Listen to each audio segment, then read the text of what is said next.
And as they move through, they have an opportunity to be mentors. So being mentored has so much to offer a child, because they can kind of look to see what the possibilities are. But then being a leader or being a mentor means that they get to give of themselves, really building that self-efficacy and that confidence.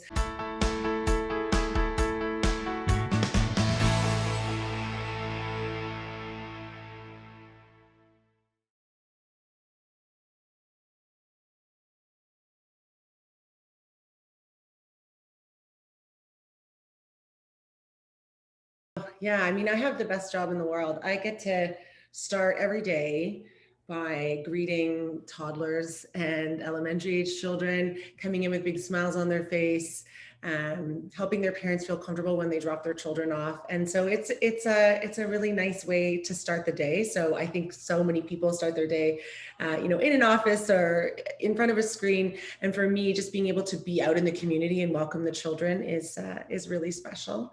And then sharing the Montessori philosophy. So we are an authentic Montessori school here at Clover, and being able to share my passion for that model of education and that lifelong love of learning with children and their families, and being able to share my experiences with the staff and the families, that's really special. So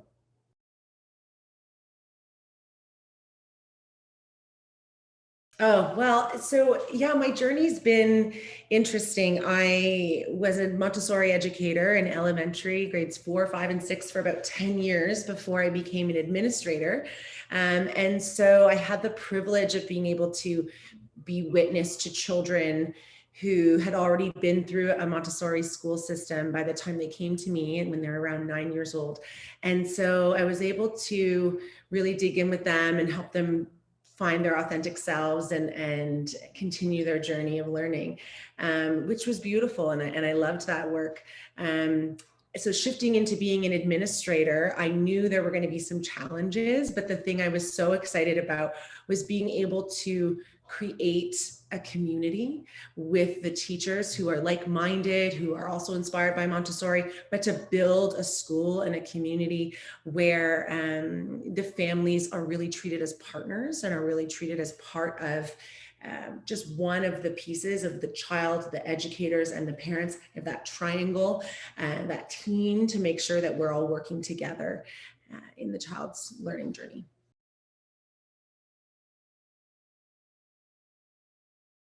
Yeah, so like I said, I start my day every day. We open the doors open to the street, and we welcome the families in, and we get to greet them and shake their hands and say good morning, chat with their parents, welcome them in. So I spend the first, almost hour of my morning getting to connect with the parents and talk to the children and help them get settled into their morning. And then after that, I spend time going into each program here at this campus. So we do have 3 campuses, and I'm the administrator here at the one in Hyde Park. And so I'm able to go into each room from toddler all the way up into elementary and say hello to the children, and they'll greet me with smiles and tell me about their night before, their breakfast, or whatever it is, and just be able to touch base with the teachers and let them know that I'm here, and then also to feel connected still into the classrooms and the program. So that's a big part of my morning. And then I get to do tours. So I sometimes tour families in person and get to actually show them our beautiful school and have them witness the children working with the materials and learning and connecting with each other and with the adults. And sometimes I do virtual tours because, that's the time we're living in right now. And so I spend a lot of time meeting new families and sharing Montessori with them, talking to them about their children and what their hopes are for their education. And that, going back to one of the favorite things about my job, that's one of my favorite things as well, is being able to hear about what they're looking for, what their priority is for their family, and then assessing whether or not, this is a fit for them, and if Montessori rings true for them and their hopes for their child. So I do those tours. And then again, I'm checking in on program, I'm mentoring new staff, I'm supporting the children throughout the day in the program. and training and providing support in a supervisory role, and you know, we carry on in that way, and I get to participate as well at the end of the day, making sure everybody, you know, has had a nice day, communicating with their parents again at the end, making phone calls, checking in with new parents, maybe nervous toddler parents, letting them know how their child did throughout the day. Did they nap? Did they eat? Did they, you know, did they learn something new? And so it's really about being front facing with parents, making sure they feel like there's open communication and that there's always someone at the other end. And that's a big part of my role. And then as well for teachers. So I have an open door policy in my office. I'm usually walking around in the community, but if not, you can find me in my office. My staff members come and pop in, tell me about their day. Maybe they need some support with a particular child or with an activity, and I'm there to provide guidance.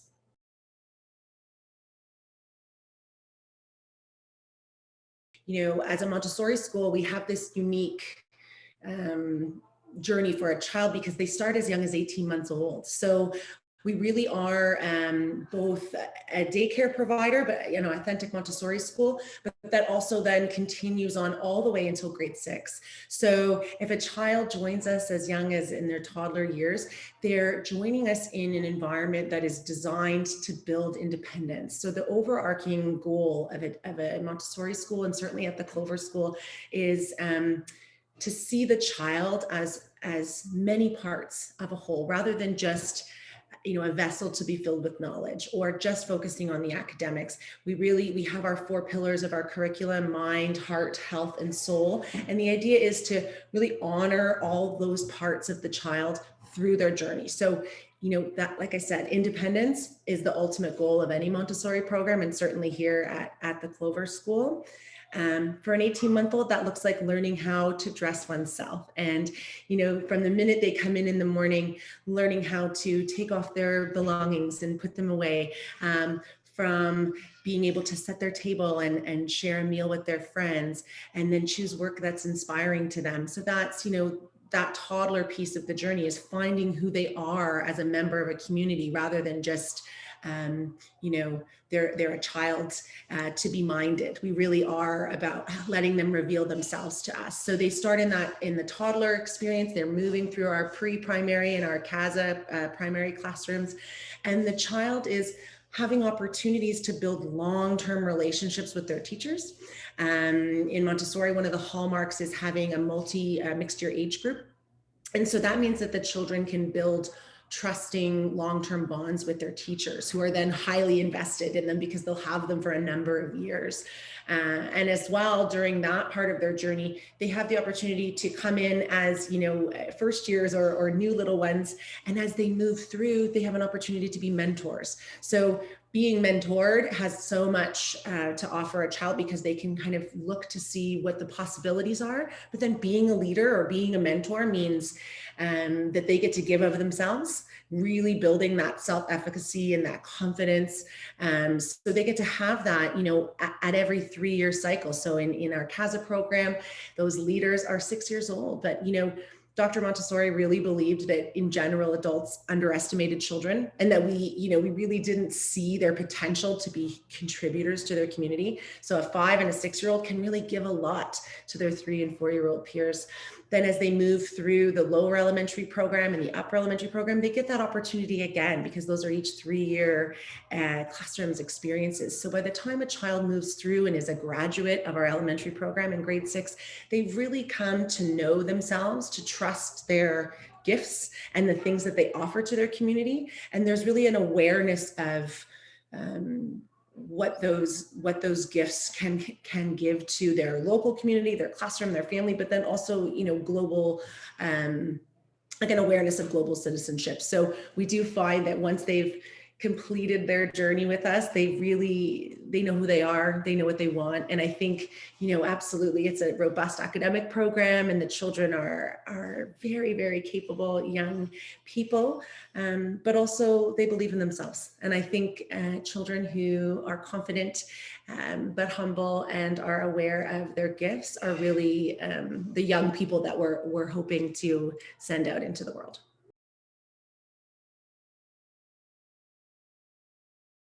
Yeah, so the Clover School's been around for 25 years.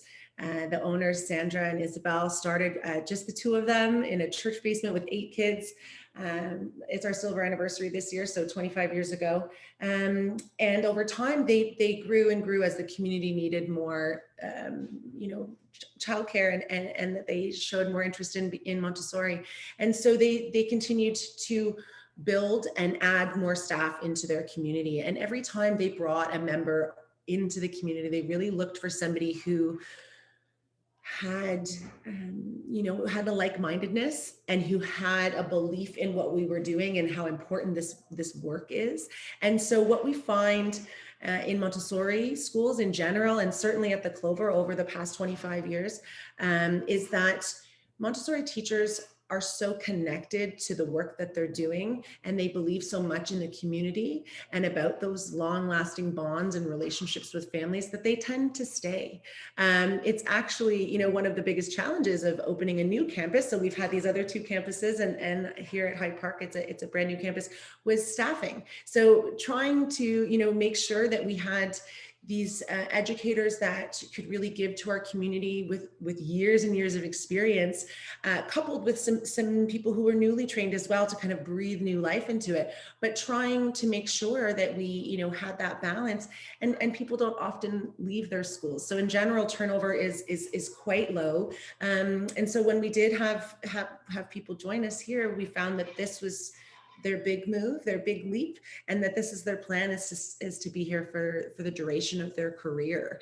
Our support staff, so our ECEs and our classroom assistants, they tend to stay for a pretty decent amount of time as well. They, if anything, they'll leave to go and get their training to become Montessori teachers, or because they do want to become lead teachers. They're very inspired, and we, Sandra and Isabel and our head of schools, really encourage that growth mindset. So if they want to go back to school, we really want to encourage them to build themselves and to continue to add to their own repertoire. And sometimes that means that they move on because they go to get further education or further training. But generally, we find that we're lucky enough to get to hire them back on because they tend to want to stay in our community. And I think that really provides that consistency for families, whereas sometimes, in a daycare environment, you do see a lot of turnover, you do see a lot of new faces, and that can be a little unsettling for families and also for children. They really thrive on that consistency and having a team of people that they feel comfortable with and they've built those relationships with.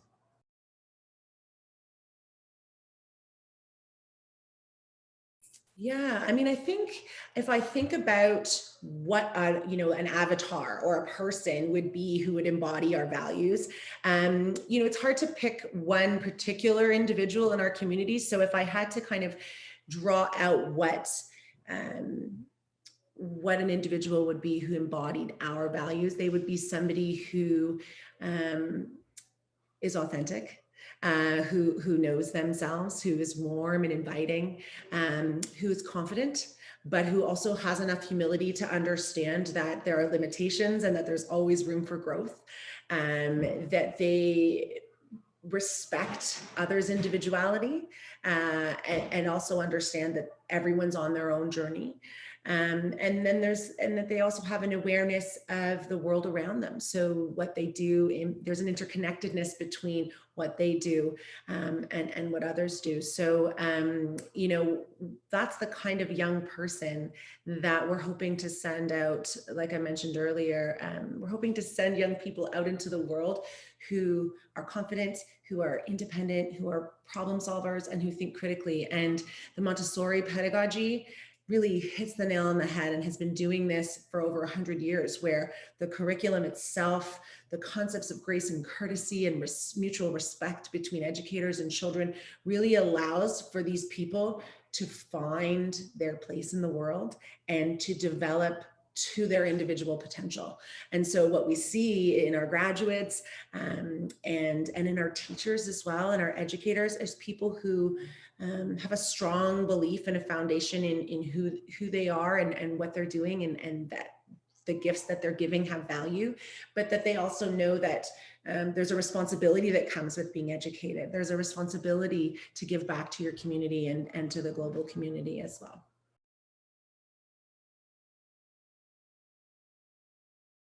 Yeah, so I mean, a school of our size, we have the pleasure of being able to build really good relationships with the parents because, you know, we spend time with them from when their children are 18 months old. And so we really get close and feel almost like an extension of a family.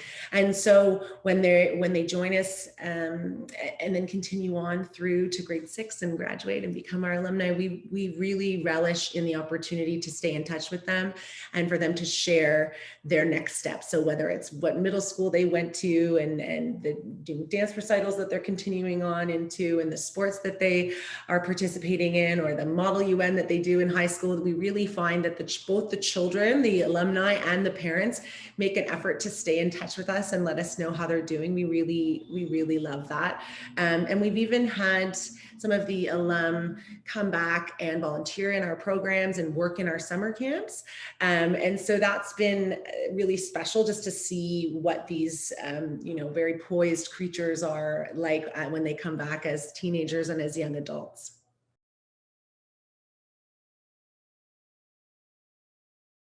It does depend on what age group the child is joining our program. And because we do have, of course, the child could enter at toddler, but they could enter at 6 years old. They could enter at 8 years old if they were joining our elementary program as well. And so rather than it being about what particular type of child would be drawn to the school, it's more about what kind of family is looking for our type of environment. So we find that families who prioritize looking at the whole child and that the child is, as I mentioned before, rather than them being just something that is this empty vessel to fill with knowledge, that their child is multifaceted and they want a place where their child will be honored for all of the gifts that they have, and that we will take the child in front of us and follow them on their path.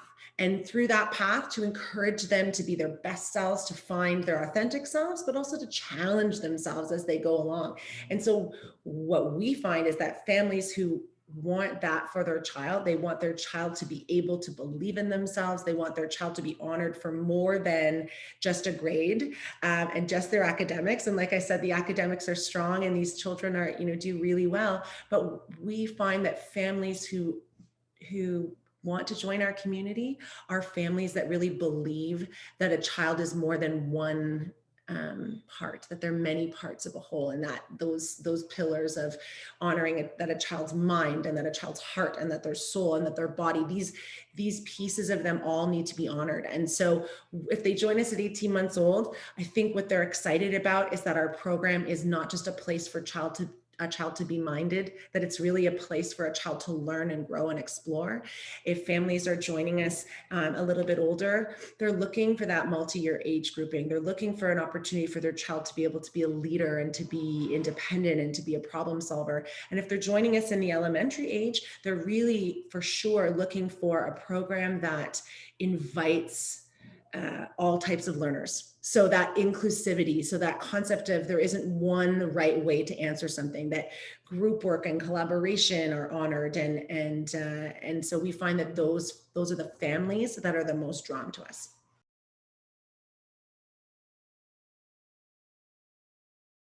Ideally, we find that because Montessori education is designed to meet the child that's in front of you. So when you take your Montessori training, you are offered an opportunity to take the child in front of you and go from there. So there's no, you're this age, you should be doing this. And if you're not, then you're quote behind. The idea of a child-paced curriculum is that we take the child in front of us, we move them through the curriculum at a pace that is appropriate for them, age and stage developmentally. So yes, there's a huge spectrum of learners out there, and there are children who may need more support in one area than another. But the beauty of the program is that every child has their own independent plan. So if a child is really excelling in one area, but they need a lot more support in another, we can offer that support because there's no one size fits all. There's no, everybody needs to be here. You know, there may be a socially, emotionally really mature child that needs to really work on some areas of the class academically, or vice versa. And so we find that because there's that fluidity and that movement, that follows the child and meets them where they are, that many children are very successful here. I think ultimately, some families will be looking, their child maybe has, different learning needs, a different learning style, has maybe not been successful in more traditional school environments. And so they're looking for something a little different, an alternative. And like I said earlier, what we find is if the family believes in teaching the whole child and honoring them as a multifaceted learner, and they believe in what we're doing, that there's really no child that can't succeed and excel in a Montessori program.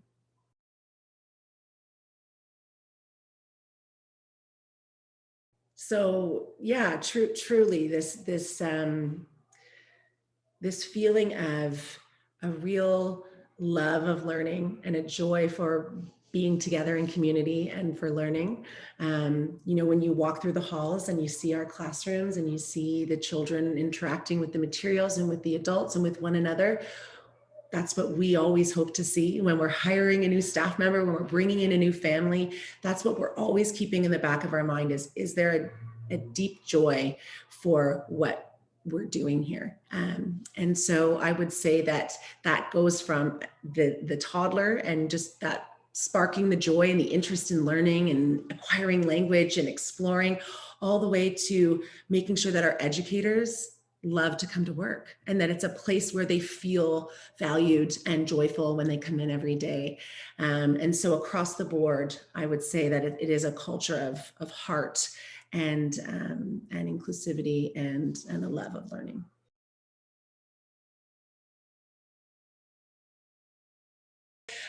One of the things that we really pride ourselves on, and I have worked at other Montessori environments and I've worked in other office environments as well. One of the things that's so special about Clover is this real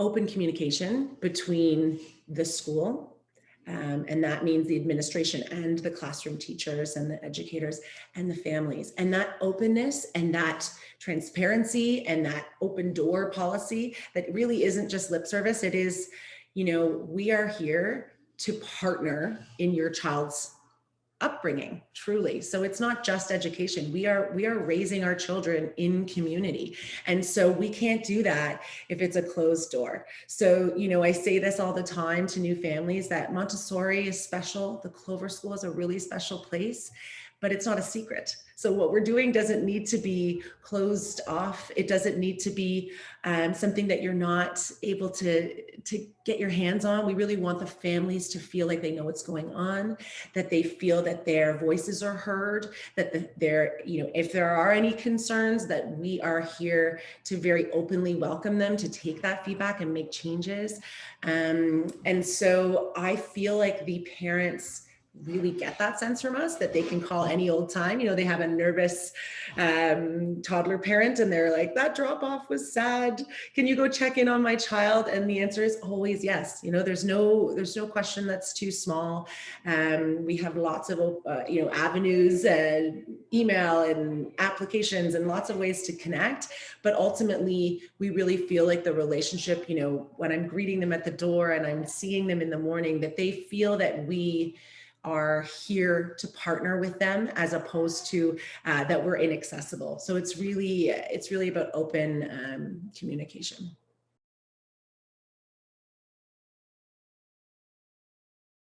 Conflicts happen, and it's how we learn. And children is certainly of these varying ages. You'll see it very different in each part of the program. So a conflict that might happen in a toddler classroom is very different than a conflict that might happen in an elementary classroom.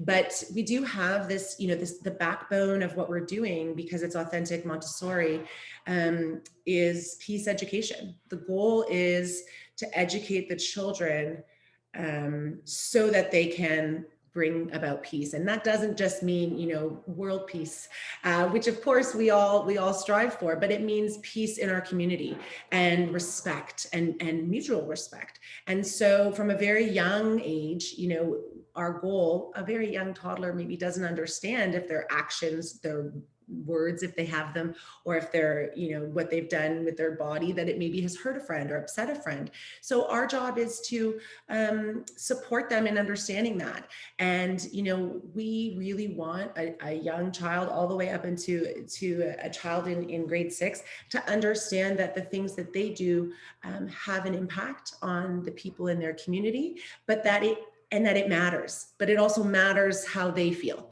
And so, you know, you'll see in a CASA classroom, or you'll see in one of our elementary classrooms, a peace table. So it's an opportunity for either an adult supported and mediated conversation between children who are verbal and are at that stage of development to sit and have a conversation about how that conflict made them feel and what might their friend be able to do to help them feel better. So rather than, you know, forced apologies and, you know, this kind of idea of you should feel, the idea is, how did it make you feel? How did your body feel when it happened? What can we do differently next time? And what can you do to help your friend feel better? So from a little child's perspective, that might look like, my friend has some tears, so I'm going to go and offer them a tissue. And you really will see them doing that of their own volition later, like, oh, my friend seems upset, maybe they'd like a hug, or maybe they'd like a tissue. Whereas an older child might say, my friend seems upset, maybe they need some space, or maybe they're looking for a friend, maybe they'd like someone to work with because they're actually feeling, you know, just a bit lonely or left out. And so we really do try to support them in problem solving, because conflicts are going to happen. And like I said earlier, it's an opportunity to grow and to learn and to build resiliency. So we really want these children to feel that they are part of the solution, as opposed to it being adult led. And I think that is true across the board in our classrooms, that the teachers are there as a guide to help the children you know, resolve conflict and problem solve on their own. So they have it as part of their toolkit. And when they move on and go out into the big world, that they will encounter conflict, but they'll have the skills that they need to manage it independently.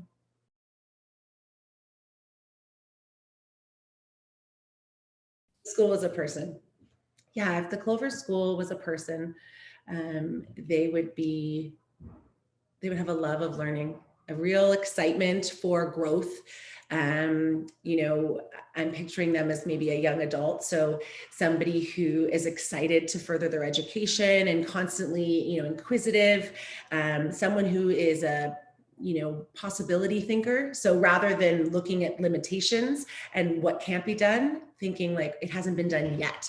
How can I make something different happen with the skills that I have, or with the community that I'm part of? There's someone who is kind and thoughtful, and someone who knows who they are, who has self-confidence, self-efficacy, and who believes in the skills that they have and the what they bring to their community.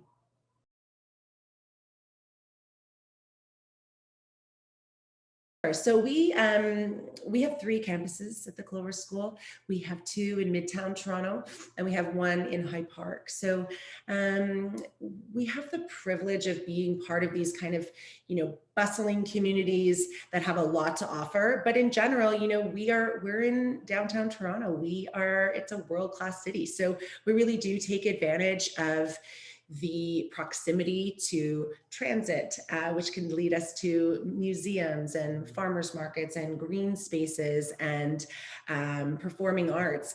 And the idea that we are part of a community, that we want to be able to, you know, take advantage of the people in our community who can act as specialists and come in and give to our community and teach us in more detail, you know, our gardening specialists and our music specialists and people in the community that have something to offer us. That's a really big part of the Clover's commitment to community. And then on the flip side, the concept of stewardship and what's the word I'm looking for? Sorry. The concept of stewardship and of community service. So service work being a big part of Montessori, certainly as the children get older, the idea that we want to find community centers and services that need support, and that way we can give back to our communities in that way. So as teachers, giving back on professional development days and participating in community, efforts, but also as children, understanding that we are members of here, the High Park Junction community, and then in the North York community as well. So taking advantage to really enrich the curriculum and enrich the children's experience with what Toronto has to offer.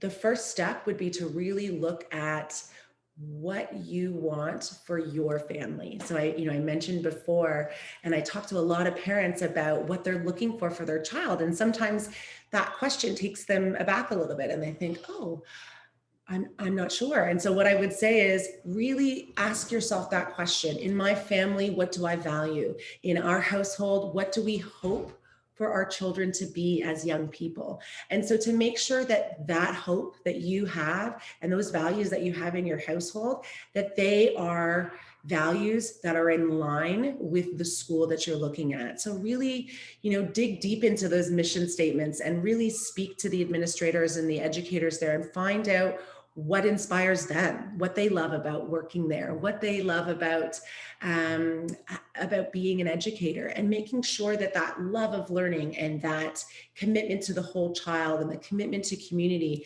is all something that is being represented in the school. And then making sure that there's also an opportunity for growth so that the educators have an opportunity to develop themselves and that there's a focus on their well-being, making sure that the children there are honored for being diverse learners, and that you have a community that will welcome your child whatever path they take. So it's really about looking for a school that aligns with your values and who you hope your child to be in the future. For more information about this school, you can visit their profile at ourkids.net.